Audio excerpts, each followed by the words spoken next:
guys, my name is Kayla, and if you don't know already, I am an American exchange student living in Germany through the program CBYX. Today is October 26th, which means that I have officially reached 2 months in Germany.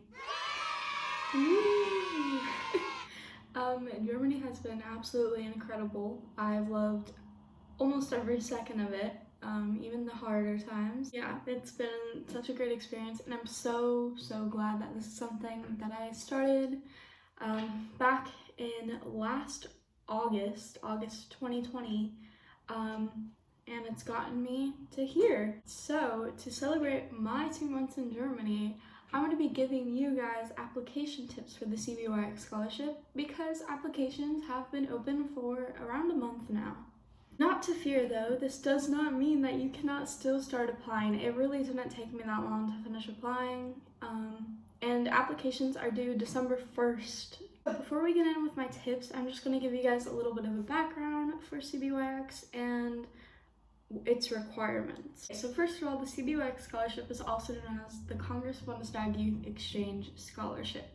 It is sponsored by the German Bundestag and the United States Congress, and it was founded in 1983. The CBYX Scholarship has a sister scholarship called the PPP, or, bear with me here, Parlamentarisches Patenschaftsprogramm, the PPP. Yeah, so that's its sister scholarship where Germans are sent to America.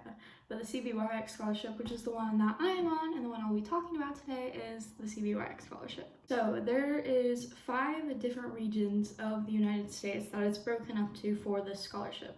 So although everyone is under the CBYX Scholarship, there are different regions in the United States where different exchange organizations take the group of students who were selected for the CBYX Scholarship. So the 4 are CIEE, YFU, or Youth for Understanding, ASSE, which is the one that I'm on and the one I can give the most expertise about, and the AFS.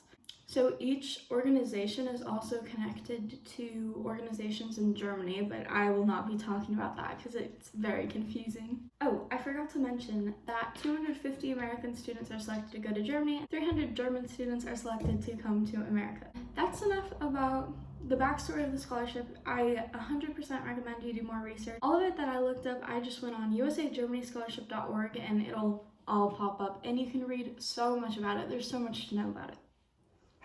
So to apply, you have to be a US citizen. You have to be at least 15 to 18 and a half at the time of the departure, not at the time you're applying. So 14-year-olds, if you're turning 15 by August 2022, you can still apply. You have to have a GPA of at least 2.5 on the 4.0 GPA scale. And the really cool part about this scholarship is that you don't have to know German before you come. You just have to have an interest in knowing German, which I think is really cool. Personally, I barely knew any German before I came here, and now I think it's not great. I would say at this point in time, I have the German of a 3rd grader, which is better than the last time I talked about my German skills, where I was at a solid kindergarten level. So now that I've talked about the requirements for the CBYX Scholarship and a little bit about the history, I'm going to tell you about the applications and some of my tips. So the first round of applications is your CBYX application. Included, there are a ton of questions to get to know you. There are 5 essays, I believe, that you have to do. And there are even more questions about your city, status, your health, everything. They get to know you a lot. So that leads me to my first tip. Don't be overwhelmed by the amount of things that you have to do. If you take it one section by day, or half a section a day, if you get 1 essay done a day, then it will come very quickly and it'll be a lot less stressful. That's what I did, and I found it to be super helpful for me. To be honest, I was quite overwhelmed at the beginning, seeing how much I needed to do. My next tip revolves around the essays. What I recommend you do is look at the max word count that is written. It literally says on top of the essays, if I remember right. Take each essay and make it exactly the maximum word count. Although it takes more time and a lot more effort, it really shows the people that are reviewing your applications that you're serious about it, and I think it just puts like a little bit more, like an extra step forward.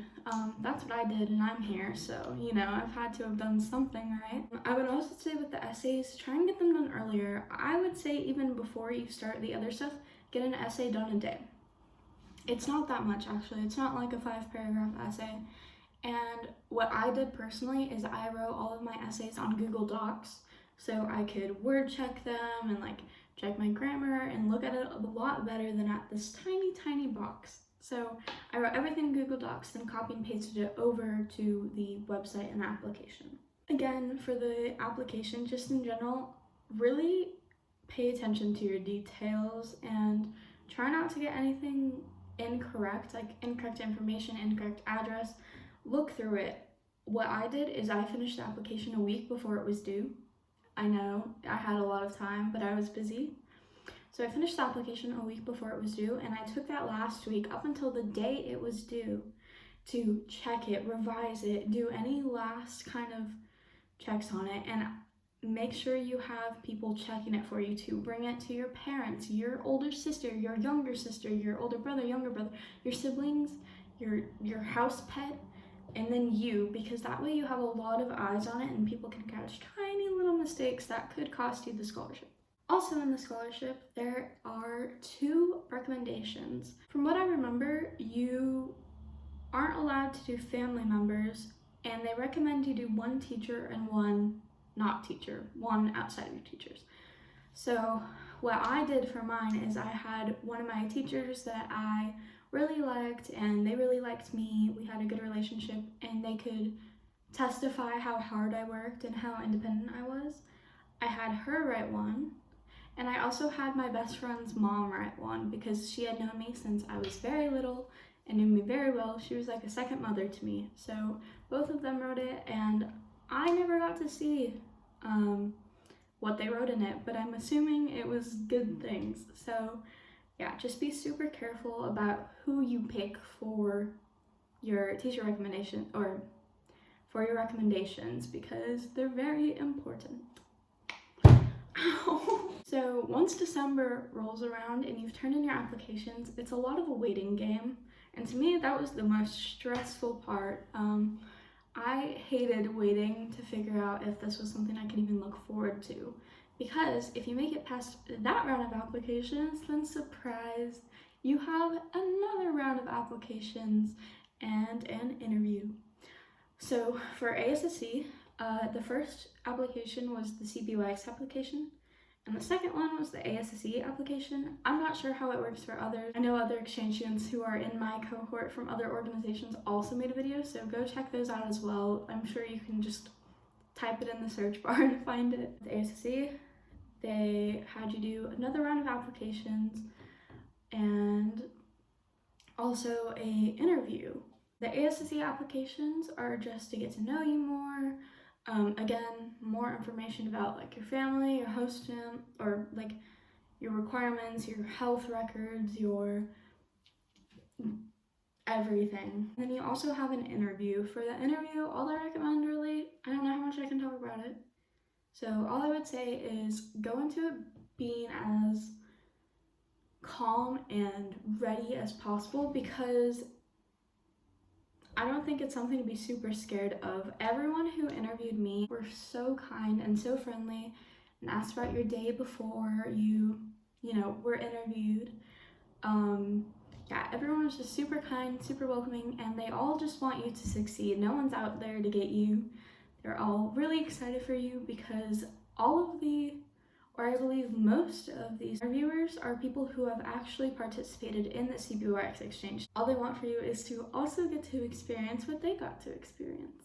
After both of those interviews, it's another waiting game, which was even more stressful than the last time.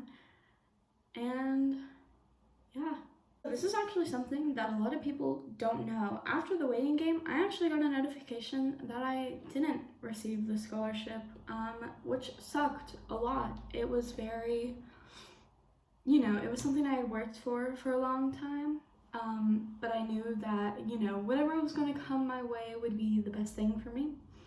So I moved on, and a couple weeks later, I got a phone call that I actually did receive the scholarship. So there is a small chance if you don't get the scholarship, you still might actually end up getting the scholarship. This is like an overall application tip. A group chat has been made for the CBYX 2022 to 2023 applicants.